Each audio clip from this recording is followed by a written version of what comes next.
The most expensive transfers of the summer window is headlined by Wirtz to Liverpool for $133 million, followed by Ekitike for $93 million, Benjamin Šeško for $89 million, Bruyne and Mbeumo for $87 million, and Viktor for $86 million. Now, there is one person who's not on the list just yet. That's Alexander Isak. But the Isak transfer saga has found its way over to wrestling. WWE superstar McDonagh pulled out a Liverpool jersey with Isak on the back of the jersey, and this is while he was at a show in Newcastle. He put the video up on Twitter and said, #FreeIsak. Proper heel work right there. That is proper heel work. All right, well, Troy Deeney, he did speak on the Alexander Isak situation. Speaking to The Sun, he said, in private, my agent said to me, you're going to have to kick up a fuss here. You're going back to training and you'll do all of the running, but as soon as a ball is involved, you're going to have to ruin sessions. You're going to have to kick balls away. But importantly, you can't let anyone on the outside know what's going on. And then he continued with, it was really hard. You would go home feeling guilty, being for no reason, burning bridges for people you quite like, but you've just got to remember who you're doing it for, yourself. That's how Isak will be feeling. This is a career-changing, career-defining move. I think the stakes are minorly different. I think his transfer back then, it was to Birmingham City from Watford for around $2 million. They're talking $130 million, so stakes are a little bit different. Yeah, and I do think the situation for everybody changes. Like, if you're Troy and you want to go do that and it worked for you, all power to you, Troy. For Alexander Isak, it feels like the situation is more delicate because the stakes are a little bit higher. It's also modern football. Personally, everything is under a microscope. Right. Personally, where I envision all of this finishing is transfer window's going to close. Isak is still going to be at Newcastle because if you end up selling him, you're going to have to figure it out very quickly. The flip-flop from receiving all the money you do for Isak and then going out and buying a striker who's available to really put Newcastle up at that level, Champions League level. I'm not sure who's the replacement. So, personally, I do believe he's going to stay at Newcastle against his own will, against his own volition. And at one point, going into a World Cup year, you're going to look back and say, hear the Champions League anthem, and maybe he's going to walk back. If that window closes in about 2 or 3 days, he'll be back in full training. About a weekend or so. You think so? I think that he'll probably go and apologize if that happens. If he stays, he's not going to just sit there and train on his own for an entire until January. Right. No, there's no chance. If it does close, I think he goes and apologizes to the manager, to the management, and he gets back into training. Maybe a week or two later, they put him on the pitch, and then a little bit later, he's back in the starting lineup 3 weeks later.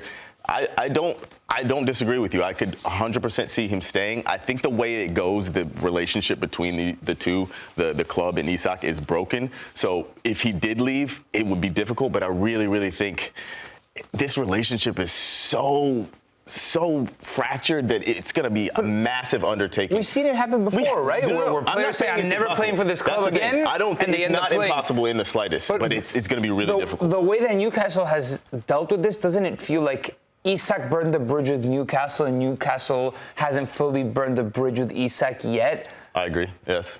Yeah, I feel they still hold some hope. They still hold some hope. I feel like once the transfer window closed and if Isak is still at Newcastle, the tone is going to be different to this whole relationship. Agreed. We'll see.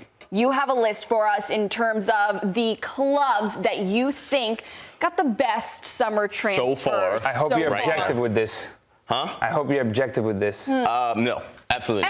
No, I don't. No, So I did try to be objective. I did try to look at this holistically and say who spent the best money, who addressed their needs, who brought the most quality in, and I try to be objective, still going number one with Arsenal, because I think even objectively, if you look at the Arsenal transfer window, they addressed every single need they wanted. They added a number 9. They added depth across the board. They stole the player that their number one rivals wanted, were sinking all their stakes into, and brought him to their club. It has been a massive boost in optimism, in quality across the board. So number one for me is Arsenal. Can I tell you something? Yeah, absolutely. very objective on your part. Thank you. Yeah, I appreciate it. I think number one is Arsenal. Yeah, I actually tried to be. If I say I'm being a homer, I'm going to be a homer. If I say I'm going to be objective, I'm going to do my very best to be objective. So for me, number one, Arsenal easily is the number one in this transfer window. I mean, they addressed all the issues. Yeah. And we've talked about it at length at this show. Where else can Arsenal get better? And they still might get better. They might sell Gyökeres and add Ekitike, who is a big step up from Kivior. He is a Champions League starting level player at left back, at center back. I love that picture. I love that. At center back, he can play in a back three. So overall, the floor has been raised for Arsenal and the ceiling has been raised. So 10 out of 10 window for me. I put them at number one. And number two is going to be the team we just talked about. I don't think their window's done, but Liverpool so far, when you look at the players that they have added, Ekitike, Florian Wirtz, Gyökeres, Frimpong, they have improved across the board. They still need a couple pieces. I think they need another attacker. I do think they could use another central midfielder, but the business that they've done, they got their number 9. They got a marquee signing in Wirtz, a player that they can build the team around for years to come. And they replaced Trent, which was the big drama of the season. They very quickly replaced him with Frimpong. So again, Liverpool number 2 for me. They've improved across the board. Still got some work to do, but added some really important pieces. Nico, you approve number 2 with Liverpool? Sure, with the amount of record spending that Liverpool has done this transfer window, they got to be up there. I don't know what the next ones are, but if I were tasked with this list, Liverpool would be in a top spot just because of the names, the amount of money spent, and the expectations to improve off of already a pretty good season. Yeah. Next for me is Bayern Munich in number 3. This is the best team in Germany. They've added Luis Diaz to this mix. They've added arguably the best center back in the league in Jonathan Tah to a very strong defense. They have made this team that was already the best team in Germany and competing in Europe. They've made them real challengers for Europe. I do believe they could use another midfielder because they've had some injuries, they've had some issues kind of figuring out, is it going to be Goretzka alongside Kimmich? Who is it going to be? Is it Pavlovic? I think they could use another player, but overall, what I've seen from them so far, not a big window, not a ton of signings, but quality signings, additions to this team. Okay. Yeah. I buy it. I want to see who Form 5 is before I make an opinion on Bayern Munich. Numero 4. Napoli. I'm going with Napoli. Best team in Italy gets better. They add KDB. I mean, come on, are you serious? Sam Buchema, who is one of the best defenders, one of the best center backs in all of Serie A, added to this team. You've got Lorenzo Luca up front. I know they've lost Lukaku to injury, but Luca is an important addition to this team. I think they'll probably, there's a good chance they'll go back into the transfer window to add to the team. But Vanja Milinkovic-Savic in the back. Overall, they've improved the team, a team that was already the best in Italy. Again, I'm not sure if they quite have what it takes to really compete in Champions League, but they have enough to defend Serie A, and I think they can make noise in Champions League with the additions they've made. This is a better window than Bayern Munich, in my opinion. Fair enough. I waffled between Bayern and Napoli. Those could have gone either way for me, but I respect that. Look, I see what you're saying with Bayern.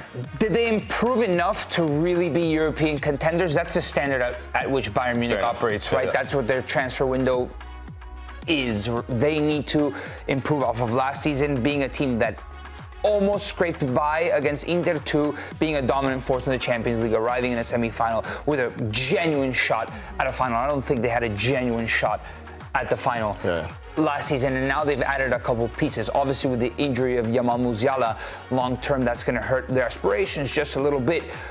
But like Liverpool, within their own context in the Premier League, being the champions, improved significantly. I think Napoli did the same thing with Serie A. Yeah. They were already the best team in Italy with the team that they had. They went out and they got even better. Their back line, that was amazing last season, they improved it. Sam Buchema is a sensational defender, and you just add him into the back line, and then a playmaker like KDB, McTominay at its best level, them two running the midfield with Zambo-Anguissa, with Lobotka. All around, it is a very strong, a much stronger team than last season. And I guess if you're talking Højlund, is he going to arrive to kind of fill that void? But Lorenzo Luca is a player that can be a Serie A goal scorer 100%. long term, right? For a team like Napoli, obviously with Lukaku's injury. So I really do like Napoli. I would put them even higher on your list. I'm very happy to put them higher than Bayern here. My fifth team is going to be a little bit off the wall. I really searched to figure out who was going to be my fifth. Boquita with Leandro Paredes. I get it. There you go. Yeah. There it was. It's going to be Sunderland. I'm going with Sunderland. Okay. They spent around 150 million this summer, and I really, really like a lot of the players they brought in. What about the kids? The kids are the kids are black kid black goes cat. crazy with the cat. It goes crazy. Habib Diarra, a really good signing from Strasbourg. Simon Adingra from Brighton. You know what Brighton, if they were signed by Brighton, they probably have a bright future. Enzo Lefebvre, Granit Xhaka, Nori Mukiele, Renildo. These are all players with European experience, a lot of experience, who have played at the highest levels. They will bring that to this Sunderland side. I'm predicting Sunderland to stay up. I think they have too much quality in their team right now. This is my pick. I really think they've done a very good job at bolstering this squad and making them fit for the Premier League to stay in the Premier League. Sunderland is in the top 10 spenders in Europe. It's crazy, isn't it? Wild. And for a team to not only be in a relegation fight, I think their aspirations are to not only stay afloat, but compete even more than that in the Prem. And I think match day one did give us a little bit of a taste of what Sunderland can be at their very best. So I'm very curious to see how Sunderland's season plays out, because they have really reinforced this squad to levels that teams that come up to the Prem usually don't. You think that's realistic for them to not only come into the Premier League and not just fight to stay in, but fight to make it higher up on the table? You think that is a realistic goal? I think that's where you need to shoot for if you're Sunderland. I think they will secure their spot in the Premier League this year and push on from there. That's my prediction. They're going to be more competitive usually than a team that just suddenly comes up. I think of almost like, remember Bielsa's Leeds the very first season where they came up? They weren't in a relegation fight. They came in, they played Liverpool to a 4-3 game at Anfield immediately. Yeah. Like, they were a much better team than someone who just comes up to the Prem. So I'm getting similar vibes with Sunderland. Yeah. All right. Arsenal, Liverpool, Bayern Munich, and Napoli, Sunderland. Good list here.